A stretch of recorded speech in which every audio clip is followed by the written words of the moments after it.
नमस्कार, आपले स्वागत आहे कानिपनाथ महाराज या चॅनलमध्ये.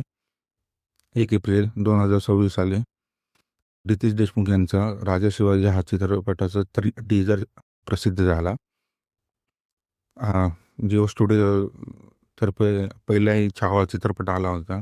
नंतर हा चित्रपटाचा टीजर पाहून जरा मनाला समाधान वाटलं. पण नंतर मी जेव्हा चित्राचे क्रिटिक्सचे रिव्ह्यू पाहिले, मनाला दुःख झालं. म्हणजे एक माणूस प्रयत्न करतोय तुमच्या महाराष्ट्राचा इतिहास, श्री छत्रपती शिवाजी महाराजांचा इतिहास हिंदी भाषिक किंवा तेलुगू भाषिकांना समजवण्याचा, सांगण्याचा, जे मला वाटतं छावा तर्फे झालंय. आणि शिवाजी महाराजांच्यावर अगोदरचा चित्रपट पहिल्यांदा येतोय. तो प्रयत्न करतोय, तर त्याला तुम्ही क्रिटिझममध्ये घेताय. जे क्रिटिसाइज करू राहिले त्यांच्या अभिनय स्किलबद्दल, हे स्किलबद्दल, किंवा त्यांच्या डोळ्याचा जो प्रॉब्लेम आहे त्याच्यावरून बरेच कमेंट वाचले. अतिशय दुःख होत आहे म्हणजे मला या गोष्टीचा खूप त्रास होऊ राहिला या गोष्टी.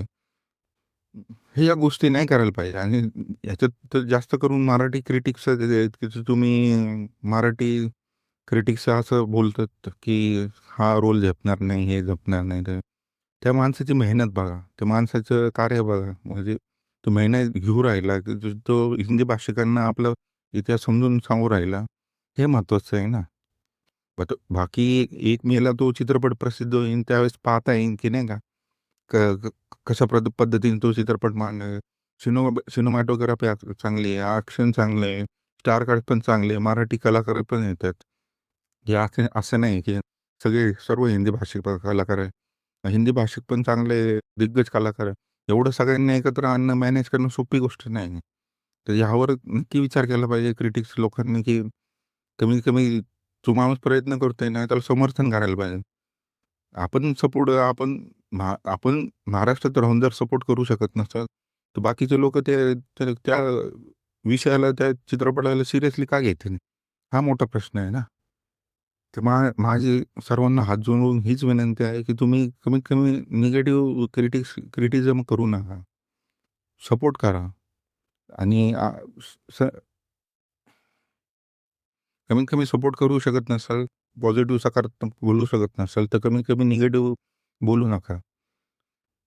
क्रिटिसिझम असावं, मी त्याला विरोध करत नाही. पण आपण कधी आपण ज्यांना देव मानतो, असे छत्रपती शिवाजी महाराजांविषयी क्रिटिझम, म्हणजे ती भूमिका निभावणार रितेश देशमुख यांनी क्रिटिझम करू राहिलं, हे चुकीचं आहे. त्यांनी काय होतं, बाकीचे जे परप्रांतीय समजा हिंदी भाषिक लोक असतील, ते म्हणतील अरे हे महाराष्ट्रीयन लोकच त्यांना चांगलं म्हणत नाही, तर आपण कसं चांगलं म्हणू. ते असं करू नका. सगळ्यांना मी नम्र विनंती करतो की सकारात्मक राहू द्या. अजून 1 एप्रिल यायचं आहे, जेव्हा चित्रपट प्रसिद्ध होईल त्यावेळेस आपण या विषयावर त्याच्यानंतर आपण त्या भूमिकेविषयी क्रिटिसिझम केलं तर ते ठीक आहे समजा.